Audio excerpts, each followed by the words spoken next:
Yes, I'm ready. Go. So.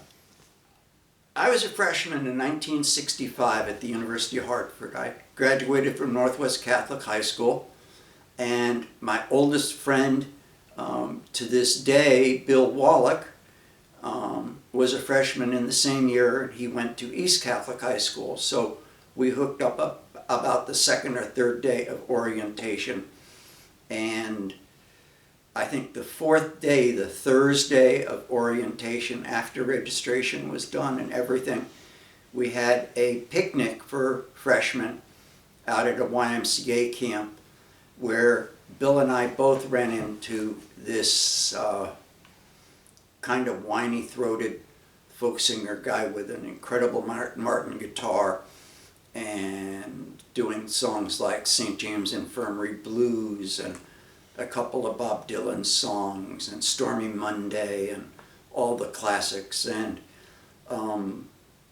we kind of formed the basis of a group of us who became associated over the years at the university. The university newspaper in 1965 was called the Call Board. It regularly published about an 8-page paper. It was filled with news about fraternities and sports and news releases from the Public Relations Department of the university about how great our growing university was. By growing, when I was a freshman, we only had about 1,500 full-time students at the university. And the only buildings on campus were University Hall with Arbach Auditorium attached, and the Hart College with Millard Auditorium, and the art school. And that was all there was. The administration was centered in North House, and the Public Relations Department was in a location called South Cottage. And that was all the facilities the university had on campus. They began building a student center, the Jenger Student Center. They began building a science and engineering building. They began building dormitories. In our freshman year, this was, let me go back just a second. Say the University's Hartford's identification would be as a primarily Republican school. It existed to train people for jobs with Pratt & Whitney or Travelers or Aetna or the insurance companies or the banks. It was a school not known for doing extensive amounts of research or taking grants to do research. They had a teaching faculty. I chose the University of Hartford because Trinity would have required me to have a competence in math that I never could have handled, and the University of Hartford allowed me to choose foreign languages instead of taking math. My dad was dying of ALS, so I had to stay at home to help take care of his therapy and stuff, and so I ended up at the University of Hartford. Bill Wallach and I both were involved in advanced placement English and advanced placement history. And for the first 2 years of our student career at the university, we did like 4 years worth of requirements in 2 years in both English and literature and history, world history, American history, European history. Which gave me a great start to begin to explore other things that I discovered were of interest to me. I spent a lot of time in my freshman year playing setback for money in the student lounge. The big event at the university in November of '65 was a pro-war teach-in sponsored by the university administration so that we'd all be on the right page in supporting the war in Vietnam. They had a lot of famous people. You could probably research and find out who they were, who worked for the Defense Department and the State Department. And some of them went up very high in government as the years progressed. And they had one guy who was opposed to the war, and he was kind of an idiot. But everything the guys who were for the war said just rang hollow. None of it was real. And instead of engendering support for the war, it created an on-campus student opposition to the war, which hadn't existed before the teach-in. In March of '66, still freshman year, my dad died. And so I was kind of liberated a little bit. That fall, my sophomore year, my grandmother died, so we moved to the old family house on Walbridge Road. And I started to get an apartment. I got an apartment on Frederick Street. And then in the spring of '68, a bunch of us got together and rented a house that we called the Submarine. The Call Board was a pretty dull paper. It was a public relations screed for the University of Hartford. In 1966 through '67, Dan Riley became editor of the student newspaper, changed the name to the Cauldron as Cauldron Boyle in the Macbeth scene. And we became a larger paper. I was on the staff of the Cauldron. It was an insightful and pretty experiment in student journalism for 1966-67. It covered issues like the war. It covered issues like women's reproductive rights and abortion and birth control. And remember, in 1966, it was illegal in Connecticut to give information about birth control to unmarried women. That was a crime.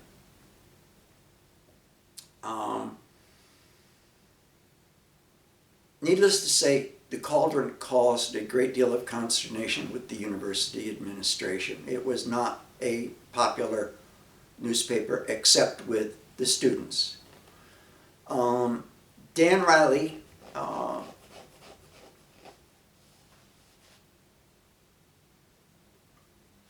was aided by an excellent assistant editor named John Robinson, Jeff Lewis, Bob Skinner, a number of really smart people who did some unusual work considering the time that they were in. We followed after the example of a guy named Ray Mungo and his paper, the BU News. We covered some of the same subjects they did. We printed some of their articles. They printed some of our articles. We became very friendly with Ray and Alan, who went on to form Liberation News Service in the fall of 1967. In the spring of '67, there was a large anti-war rally in New York City, and the University of Hartford sent a couple hundred people down to New York for that demonstration. Pete Seeger played, Peter, Paul, and Mary were there. It was a huge event. Julian Bond spoke for SNCC. It was quite an event. In the fall of '67, there was a change in editorship of the newspaper, and Ed Butler became editor of the paper, and they changed the name back to The Challenge.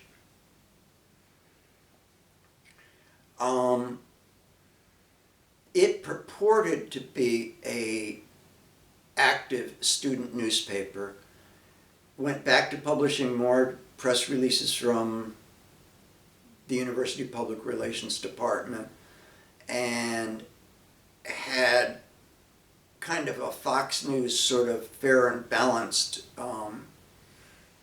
attitude about the stuff that it covered.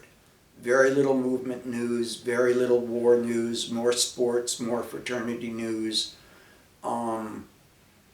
few more pages than the callboard, but still not the size of the enterprise that the cauldron represented. There was, in the winter of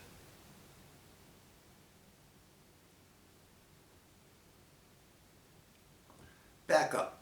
I need to go back. No, just, you're going to have to edit this out. Fine. Incoming freshmen in 1967 were greeted with a new newspaper and a new editor, Ed Butler. It was a conservative newspaper, kind of on the Fox News fair and balanced, boring sort of end of the spectrum. It printed some of our material, but it always made sure that it presented the other side, and it was a mouthpiece for the university administration. In the fall of '67, there was a huge anti-war demonstration at the Pentagon. This was the infamous levitation of the Pentagon, and it was an incredibly disturbing event to those of us in the movement. Regardless of what you may have heard or seen on your television, hundreds of thousands of protesters in Washington, D.C., the 82nd Airborne from Fort Campbell, Kentucky, came up to be the guard at the Pentagon.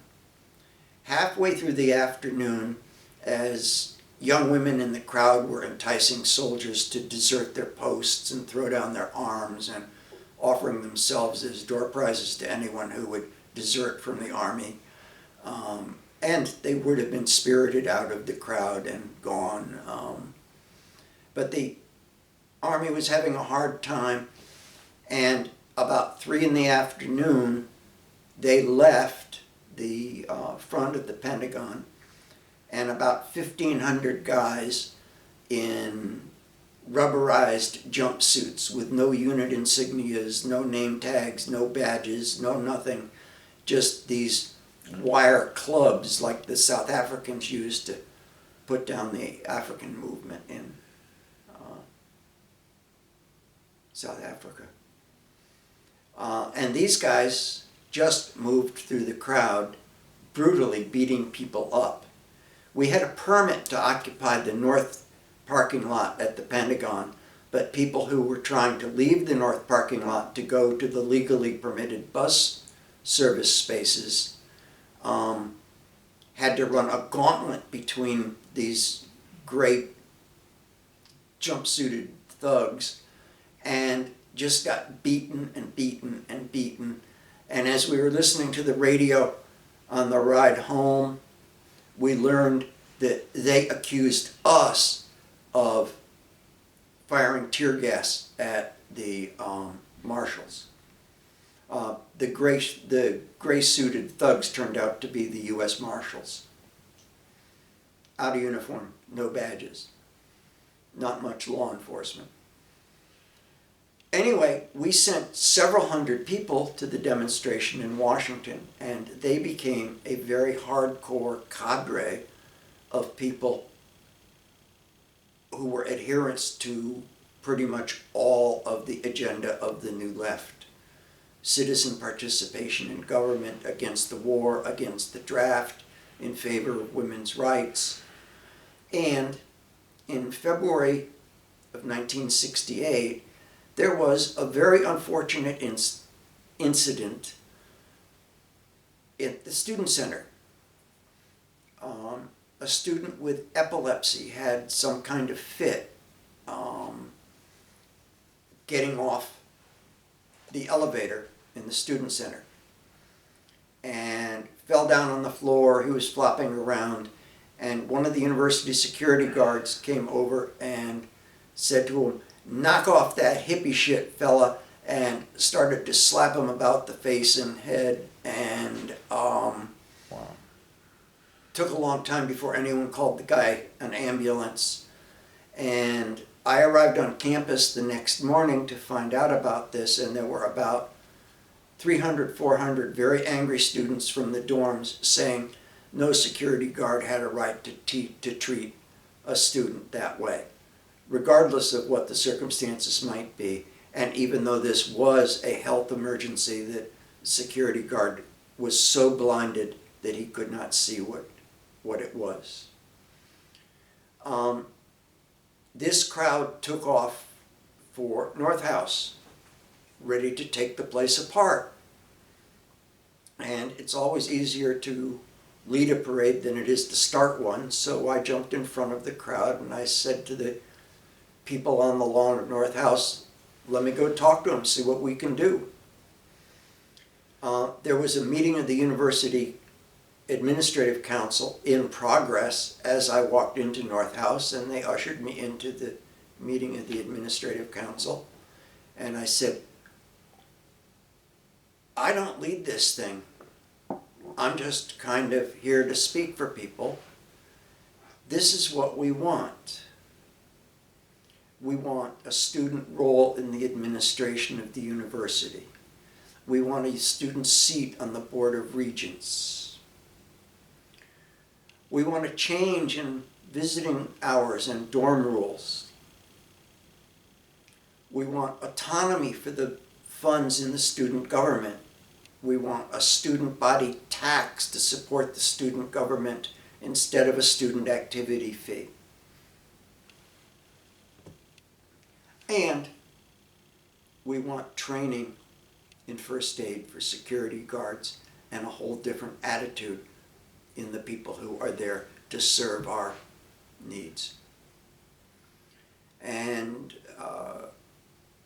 then I said to them, now look, you can't give me all that right now, but you're going to agree to change the dorm rules, and you are going to agree to train the security guards, and you're going to give in on all the other stuff in negotiation. Now, before they tear the place apart, tell me that we won that, and I'll go out and everybody will go home happy. And they agreed. It never pays not to speak knowledge to power, and you gain a lot when power concedes to you. I had a private meeting with Dr. Woodruff, and if I had been a bone-in-my-hair cannibal from a South Pacific island, I probably would have been treated better than I was in that meeting with him. I told him, I said, this is never going to work. I cannot work with you. Give me someone who can make decisions and they will stick. And so I was turned over to Hector Prudhomme, who was the university's administrative assistant, and he and I carried on the warmest of relationships for the next 4 or 5 years. We agreed on a student tax. We agreed on autonomy over funds for the student government, with one proviso, that we couldn't buy guns or ammunition. And I said, I have no intention of buying guns and ammunition. My intention is to buy paper and ink. Oh,